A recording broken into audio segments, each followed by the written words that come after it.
Hello, everyone. I am Lucy Keller from Historic Beverly. Welcome to the Spotlight Talk on the story of the Revolution.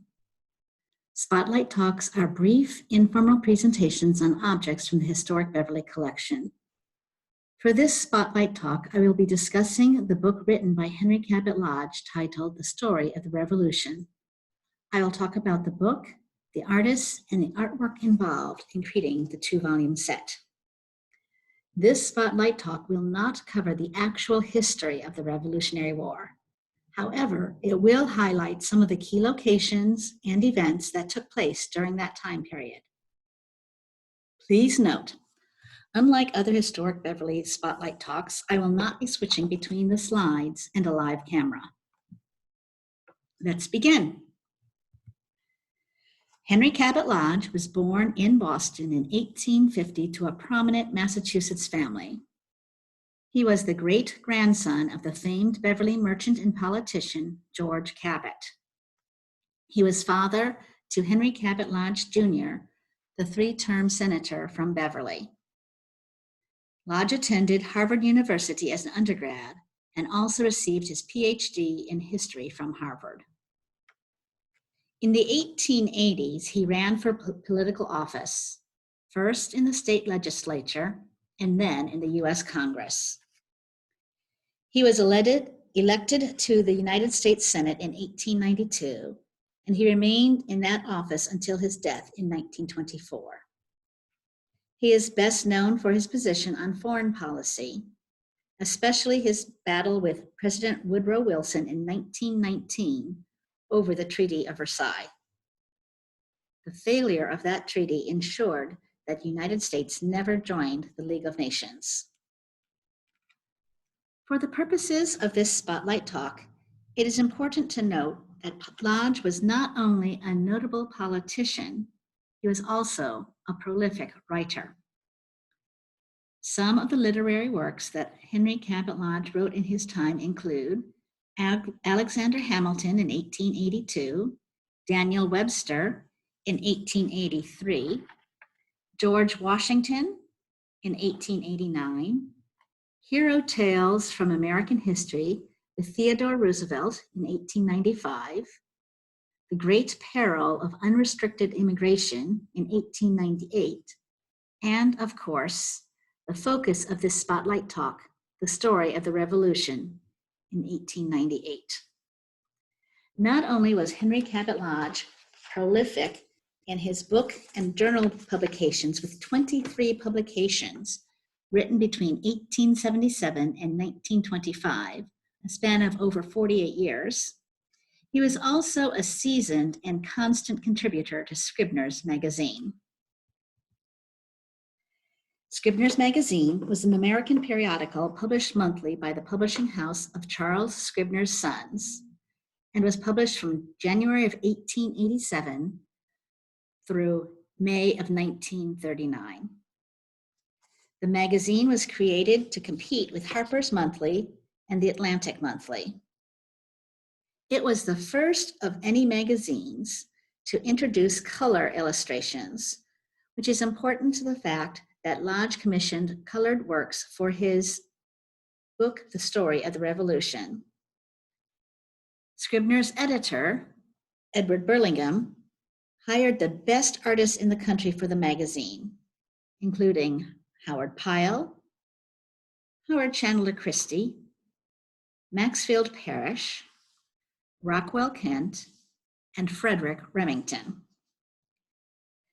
It is Scribner's magazine that published Lodge's The Story of the Revolution in multiple parts over many months, from the start of 1898 with a resulting two-volume book set being released later the same year.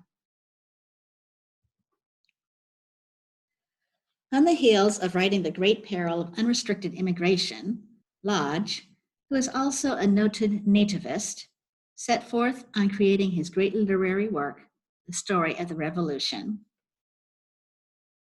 As a nativist, Lodge held political policy of promoting the interests of native inhabitants against those of recent immigrants, including supporting immigration restriction measures. Politically, Lodge was in the midst of a shift in what the Boston Brahmins, the upper-class Bostonians, were especially troubled by, which was racial suicide on the part of earlier settlers and their descendants. They feared that undesirable immigrants would, through high birth rates, eliminate the Anglo-Saxon Brahmin class altogether. It reflected the northeastern elite's insecurities at the turn of the 20th century. Lodge would then go on to see 9 million immigrants arrive to the United States between 1900 and 1910, nearly tripling the rate seen in the previous decade. Nativist sentiment rippled through the country with this sharp increase in Southern Italian and Eastern European immigrants. With these political policies and extreme political viewpoints in mind, it makes sense that Lodge would want to publish a book with such a highly touted patriotic tone as the story of the Revolution. In essence, he was fiercely waving the American flag as loud as he possibly could with the writing of this book. Once published, it was considered a very comprehensive and probably the most complete book about the American Revolution. There were 13 artists working at Scribner's that were commissioned by the magazine with the financial support of Lodge for his book, The Story of the Revolution. Those artists are Carlton T. Chapman, Howard Christie, Walter Appleton Clark, Benjamin Kleindienst, Hugh Ditzler, Arthur Keller, Francis Louis Mora, Ernst Pisciotta, Edward Henry Pothast, Howard Pyle, G.A. Shipley, Theodore de Thulstrap, and Frederick Cafon. Each of the commissioned artists were artists in their own right. However, none of the artists were credited for their artwork in Lodge's book. They are not listed on the list of illustrations. Their names do not appear with their corresponding image, and they are not listed in the appendix. Their signatures are only visible if they were lucky that the image wasn't cropped to cut their signatures off. Seen here are two examples directly from the book, in which etcher Ernst Pisciotta added his name to all of his works that were published in the book. Note the two yellow circle outlines that highlight where his signature is located. Also peculiar is the fact that Carlton T. Chapman was commissioned to produce multiple paintings of military war scenes at sea, but none of those images were included in the book, since solely military action on land was covered. Ernst Pisciotta, the etcher, was quite clever. Pisciotta created over 50 etchings for the book, and he signed every single one of his etchings within the etching so that his signature can be seen on all of the images throughout the books, which is what you see here in some of these examples. Pisciotta was an American artist, illustrator, and author. Although he was known mainly for his murals and his travel literature, his artwork also regularly appeared in Scribner's magazine. Born on October 15, 1869 in San Francisco, California, he achieved acclaim as an illustrator by the age of 24. Because of this fame, he illustrated books for Theodore Roosevelt, Henry Cabot Lodge, and Edith Wharton, among many other notables.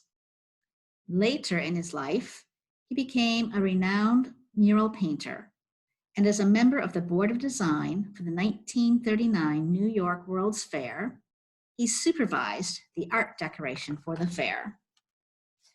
The picture on the right is another example of a Pisciotta etching in the book in which he incorporates his signature. Based on the finished product of the book, it is apparent that Scribner's magazine and Henry Cabot Lodge had favorites when it came to producing the images for the books. As mentioned in the previous slide, Pisciotta produced all of the etchings for the book, and the painter, Frederick Cafon, seen here, produced 13 paintings, the most of any of the other painters.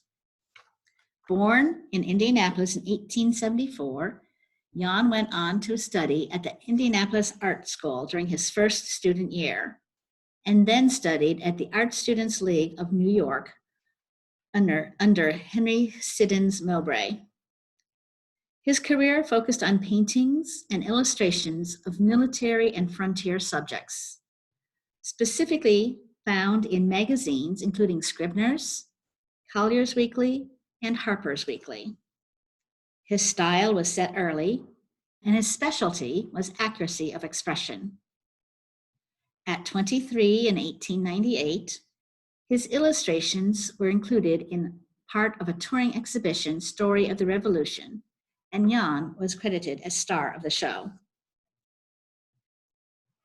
In 1907, a generous donor, Susan Day Parker, gifted a collection of 46 of the original paintings from the Story of the Revolution to the then Beverly Historical Society, and we have cared for them ever since. Here are a few of those exact paintings.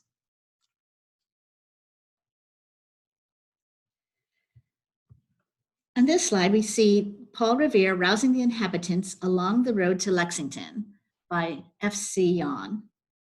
It is an oil painting done in shades of black and gray, showing Paul Revere's ride from Charleston to Lexington on April 18th, 1775. The practice of painting a piece in shades of black, gray, and white is called grise. This is the fight at North Bridge over the Concord River in Concord, Massachusetts, another oil on canvas by F.C. Jan. The brush stroke detail in this work is exceptional, and the pop of color of the red coats is shocking, but draws the eye immediately to the action in the painting. You can even see the anguish on the soldiers' faces. Seen here is an oil painting of The Retreat from Concord by Ernst Pisciotta. It is painted primarily in shades of black and gray, with the striking element once again of the British soldiers shown in their red coats. If you have any questions, you may send them to research@historicbeverly.net, and we will answer them to the best of our ability.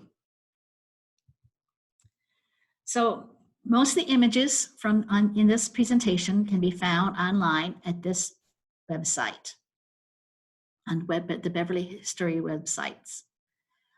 Other images not from our collection were from the Library of Congress, Archives American Art in the Smithsonian Institution, and the U.S. Senate Historical Office. Thank you for watching this Spotlight Talk. We look forward to seeing you at one of our programs soon.